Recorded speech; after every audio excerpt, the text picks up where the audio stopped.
Hey guys, this is video number 3, how to act in the courtroom when you sue your landlord.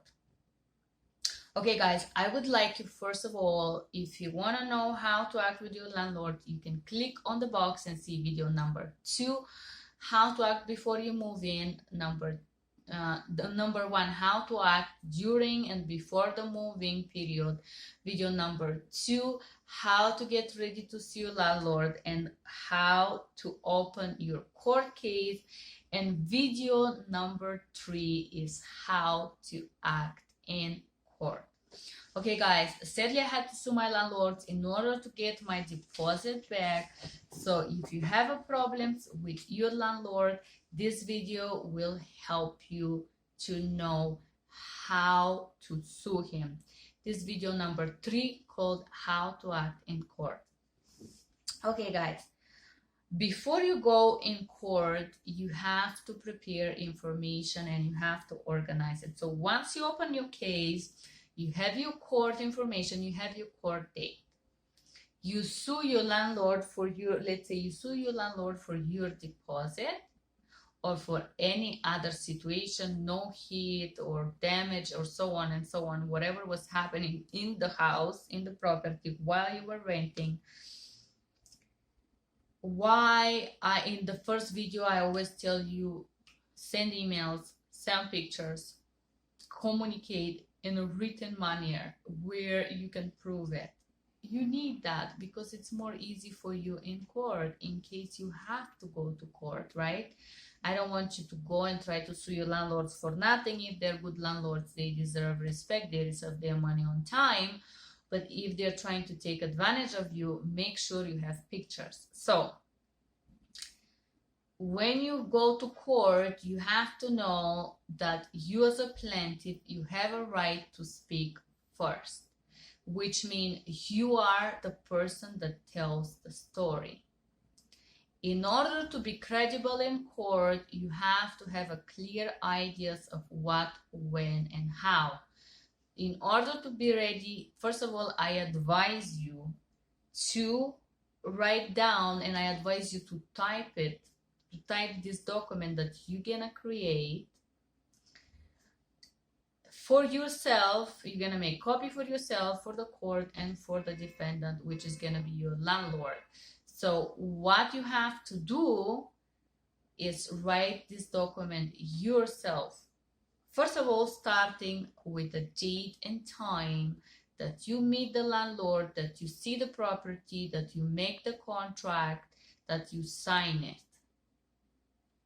And make all, it's called articles or whatever they're called, these proofs that you have in court, A1, A2, I call them A1s, wherever, but they're not called A1s, they have a different names. I don't remember now in court how is this called. Basically, is your proof. So in the number 1, your number 1 proof should be your contract. And when you start, hello, your honor, my name is, so you start after they swear you say your name, and you said at this date and this time I met Mr. and talk with respect toward your landlord, Mr. or Miss, and we sign an agreement for that rent, that amount, that deposit, bills included, not included. Point. Okay. Then number 2, your number 2 proof should be proof of your rent each month. When you pay your landlord, I repeat, pay them in checks or deposits or money orders. Always take pictures of this check and have them saved in case you need it. So if you stay 12 months, you should have 12 checks ready, proving that you pay the rent on time. If you had to pay bills apart, make sure you have the copy of the payments of the bills. You need to have it, guys, to show the judge that you were a good person, that you paid on time. This is number 2, very important. All the payment should be your proof number 2. Number 3, If your landlord was not good landlord, if you had bugs, water coming out the sink, fire, everything dysfunctioning in the house, you should have it organized in their proofs of communication of something that was never fixed. You're not there to, if your landlord was on drugs or whatever, do not talk about these things. Do not try to describe what terrible person they are, that they are all time on drugs. You don't need to do that. Just stay focused on the landlord situation. If there was serious problems that the landlord did not address it, you could name it, but stay short, stay sweet. There's this problems, these dates. For example, one of my landlords periodically every other day disconnect my internet and change the Wi-Fi password for some reason. He was trying to harass me sexually, which I ignored for quite some time. But I did not go there to sue him for harassment. I was there to get my deposit. Yes, I had a proof that he disconnected my internet, and I had 25 or more proofs that he did that. But I just said I was not feeling comfortable in the house due to some actions that the landlord did. I did not say he was drinking, he was on drug, I keep it sweet and short. We did not have the same lifestyles. Another landlord that I sued, they used to drink a lot in the house and they start to fight with the husband, and that was a terrible moment to be there. You don't say to the judge that he's bad, he's on drugs, he smoked. No. You could say only you were not feeling comfortable in the house due to some activities that the landlord or your tenant or other people had in the house. Keep it focused, guys.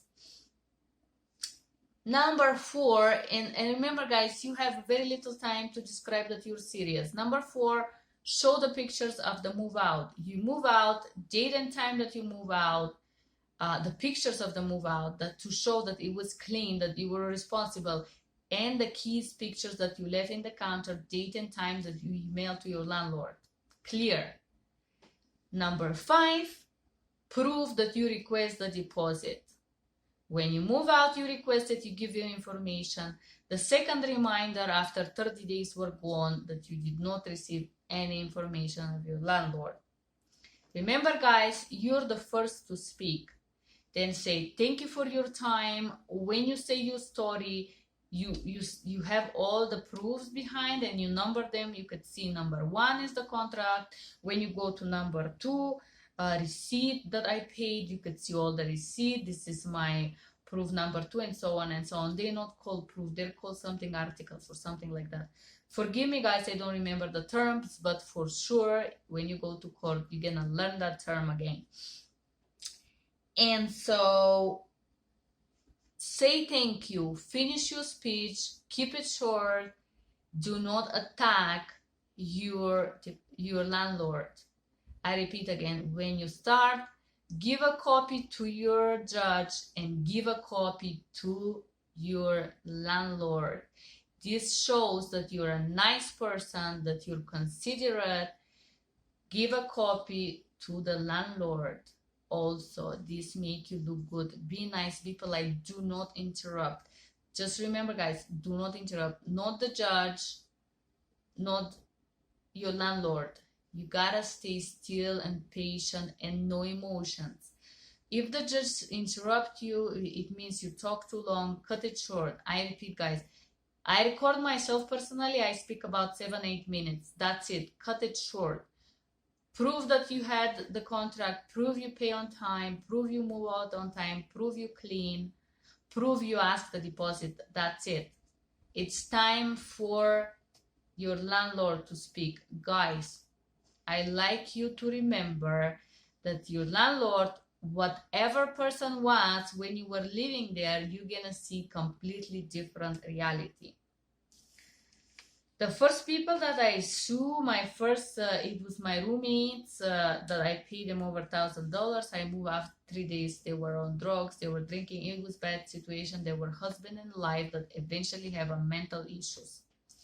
So when the husband started talking, he tried to counter sue me for the double amount, telling me and try to sue me for his wife missed wages, for his wife therapy, because she had to go to therapy.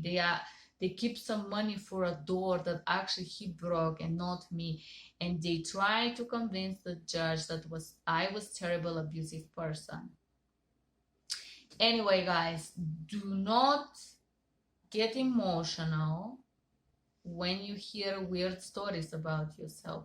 Stay focused. After the defendant speak will be another time for you to respond.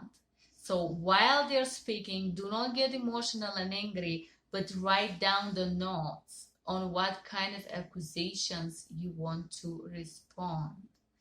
Let's say they tell you you're aggressive.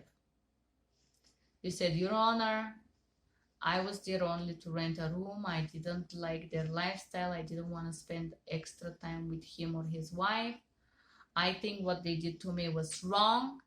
You are concluding, I believe that I deserve my money back because I was punctual and blah and blah.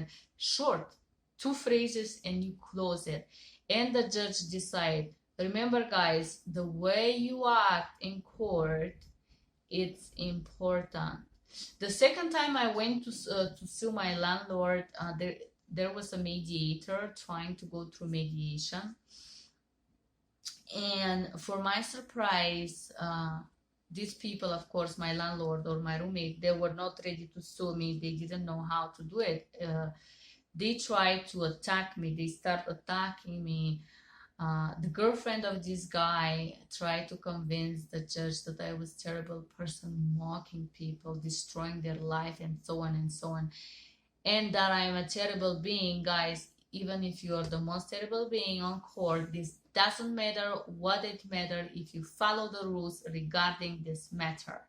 I did follow the rules. I did pay my rent. The second thing they tried to do, they tried to deny me paying the rent, telling that they never receive it or something. Guess what? I had a copy of the payment, the copy of the checks that I give it to him. It's obvious they were lying. So the mediator convinced them and told them, you better guys give her the deposit. So they had to agree to my terms. So guys, remember, you have to have this organized there and ready to prove what are you saying. Be kind, be polite. Eventually you give it a try, right? Eventually you give it a try. The both times that I did that, I get my deposit back. So for me, it was more, I feel satisfied with myself because I get my money back and I knew I didn't do nothing wrong. I was more than nice, more than polite. And I honestly was bugged that I had to go to court to get my deposit back, but I did get it. And to be honest with you, who is giving you $600, $700, $800 like that? I don't know nobody that give me that money. Why I should let them go, right? That was everything. Thank you guys for being here. Thank you for listening to me. Thank you for the likes, subscriptions. Thank you guys for sharing. I see a lot of you guys share. Thank you so much. If you guys are foreigners in America and you have problems with your landlords, don't be afraid to go to court. That was everything from me, Joanna. You were here with me in sunny Denver, Colorado. Thank you for listening to me. Press like, subscribe, share, write a comment. Thank you and have a wonderful Sunday. Bye-bye.